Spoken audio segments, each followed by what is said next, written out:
Cervical cancer বা জরায়ুর মুখের ক্যান্সার এই নিয়ে আমি আগেও ভিডিও করেছি। এইটা প্রিভেনশনের খুব সহজ উপায় আমাদের হাতে আছে, একটা ভ্যাকসিন। এইচপিভি ভ্যাকসিন বা হিউম্যান প্যাপিলোমা ভাইরাসের এগেনস্টে যে ভ্যাকসিন, সেই ভ্যাকসিনটা নিলে কিন্তু আমরা লাইফ টাইম প্রিভেনশনের একটা ভালো অপশন পাচ্ছি। এবং সার্ভাইকাল ক্যান্সার কিন্তু ভীষণ কমন, আমরা যতটা ভাবি তার চেয়েও বেশি কমন, স্পেশালি ইন্ডিয়ার মতো দেশে। তো সেই জন্য এটা ইম্পর্টেন্ট যে আমরা সবাই রিপ্রোডাক্টিভ এজের মহিলাদের আমরা তো নিশ্চয়ই বলবো যে ভ্যাকসিনের 3টে ডোজ নিয়ে নাও।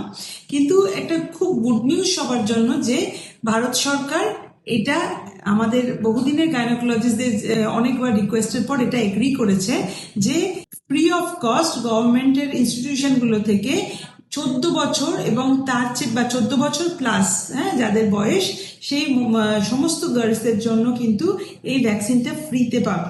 অতএব তোমরা যাদের মারা তো নিতেই পারো, এবং বাচ্চারা যাদের এই টিনেজার বাচ্চা আছে তোমাদের, তারা কিন্তু হাসপাতালে গিয়ে এটা নিয়ে কন্ট্যাক্ট করো। এটা গভর্নমেন্ট অলরেডি রোল আউট করতে শুরু করেছে এবং সব হাসপাতালে পৌঁছতে যতটা সময় লাগবে, এটা কিন্তু অ্যাবসলিউটলি নিয়ে নেওয়ার মতোই জিনিস। এটা অ্যাটলিস্ট 2টো ডোজ, তোমাকে 14 বছরের বাচ্চাদের জন্য 2টো ডোজও এনাফ হয়। একটু বড় যারা নিচ্ছে 50+ তাদের জন্য 3টে ডোজ নিতে বলা হয়। এটা অ্যাভেলেবেল যখন গভর্নমেন্টের তরফ থেকে অ্যাভেলেবেল করা হচ্ছে সবার জন্য, এটা আমার অ্যাডভাইস যে এটা নিয়ে নাও, তাতে তোমার সার্ভাইকাল ক্যান্সারের রিস্ক অনেক কমে যাবে।